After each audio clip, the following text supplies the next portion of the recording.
The year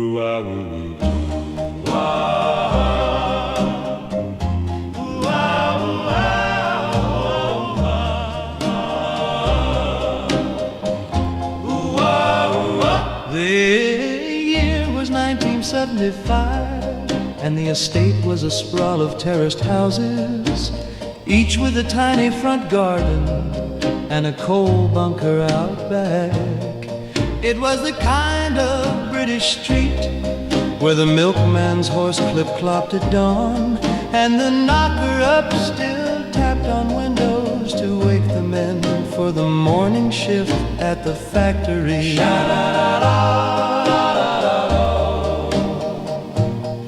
She was 16, a girl who was painfully shy,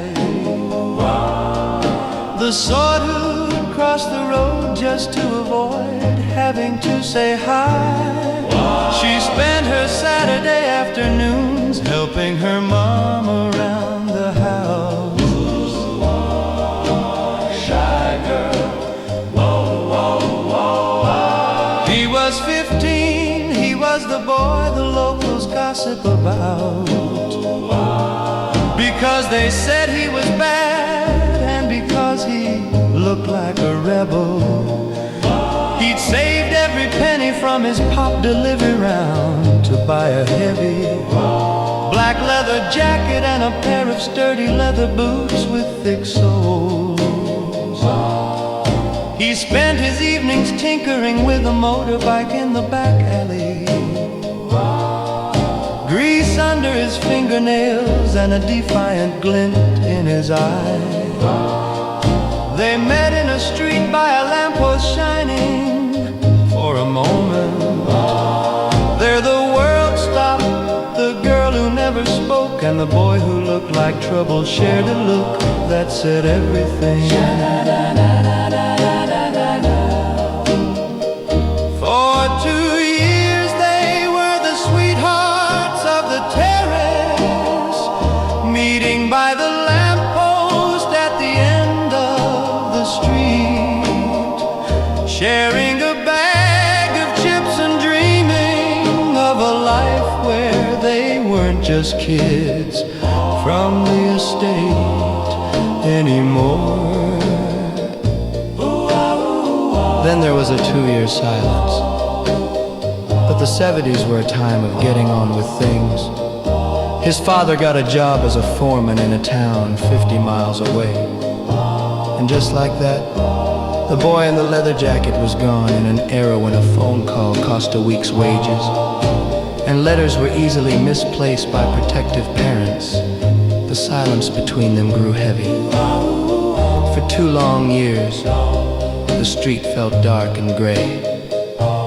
Ooh, silence, don't fade. She carried on with life and went to work in a local factory, her shyness masking a heart that felt like it had been broken.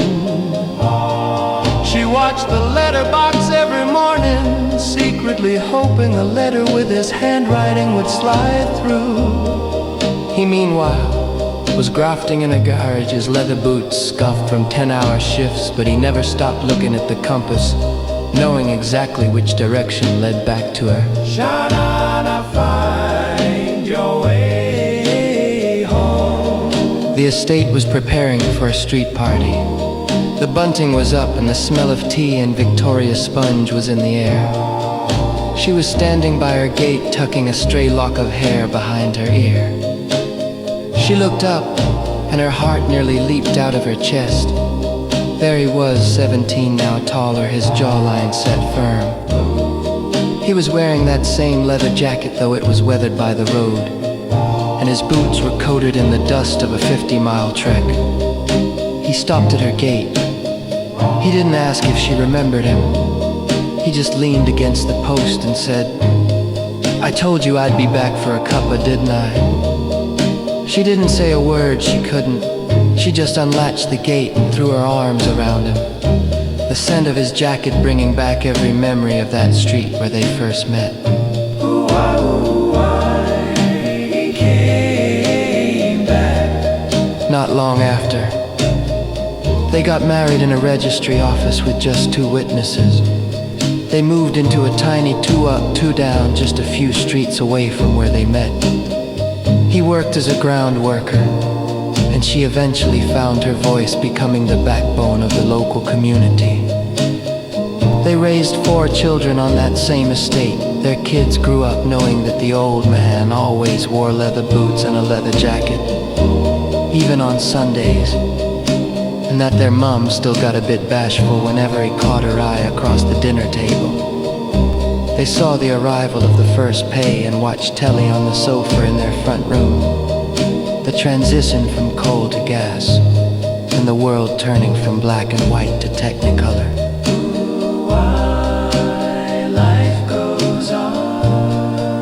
Today they are sitting in their front room.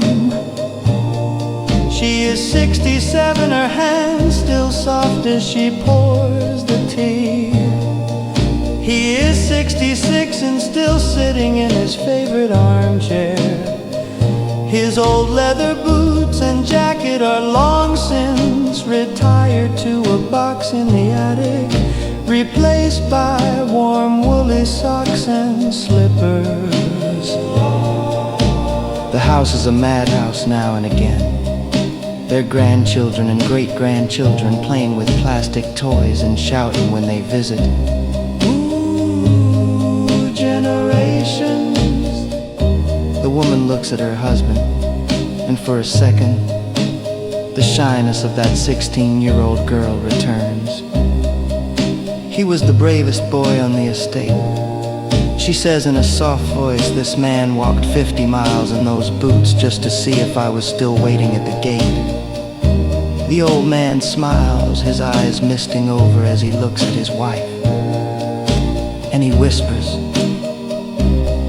she was always right there.